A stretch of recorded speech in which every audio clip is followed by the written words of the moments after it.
Sa pagdaan ng mga namamanata sa taunang traslasyon ng itim na Nazareno, tambak na basura ang naiwang nagkalat.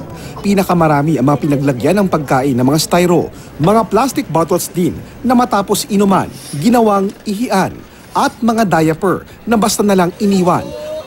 Para mabilis ang paglilinis, naka-standby ang mga garbage truck gaya na ito na pupunta sa may San Sebastian Church. Naka-28 truckloads na raw ng basura ang nakolekta simula ng umandar ang traslasyon. Ngayon, nasa 6 p.m. pa lang kami, mas madami na po yung nahakot naming basura from pahalik ng Quirino Grandstand papunta doon sa current po na location ngayon ng Poon Nazareno. Marami sa mga basurang ito ang itinatambak sa landfill na hindi na nasasegregate, gaya ng itinatakda ng Solid Waste Management Act. Kaya hindi kami makapag-recycle kasi madalian ng hakot para yung mga basura. Maiayos natin ang mahakot ng taga-Department of Public Service. Saan nyo gagawin yung paghihiwalay ng mga basura? Dyan sa may opisina ho namin na alin. Tapos, saan nyo dadalhin? Yun yung mga basura, tatapon na ho sa Pier 18. Sa landfill? Apa. Sa gitna ng makapal na tao at basura, sinubukan pa ng pulis na ito na ipatupad ang no littering. Diretso sa 5 to. Naninigarillos, tinapon, littering. Ayan o, pakita mo sa kanila. Ayan, media o, GMA o, Kapuso. Pwede kang makahuli ng 10, 15, 20. Pero hindi ho siya yung solution para malinis ho yung dadaanan ng prosesyon. Kaya ang remedyo para kahit papano'y mabawasan ang kalat, nakasunod ang mga tagalinis sa andas.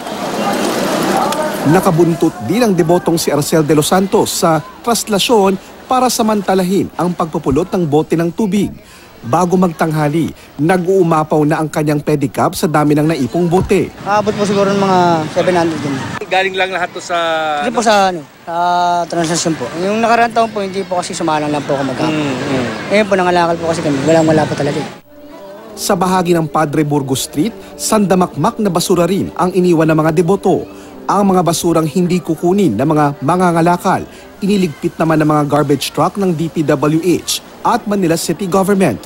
Bukod sa mga basura, problema rin ang mga nasirang halaman, gaya ng mga naapakang tanim sa traffic dividers.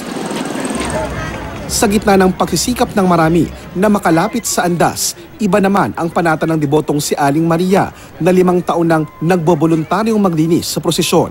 Malinaw sa kanya kung paanong hindi nang tutugma ang debosyon sa gawa. Pilipino po kasi. Matigas ulo. Yung debosyon andyan, pinagmamalaki. Yung disiplina nawawala, naliligaw. Para sa grupong Eco Waste Coalition, kasabay sana ng pagpapakita ng debosyon sa Nazareno ang pagrespeto at pangangalaga sa likha ng Diyos. JP Soriano, GMA News.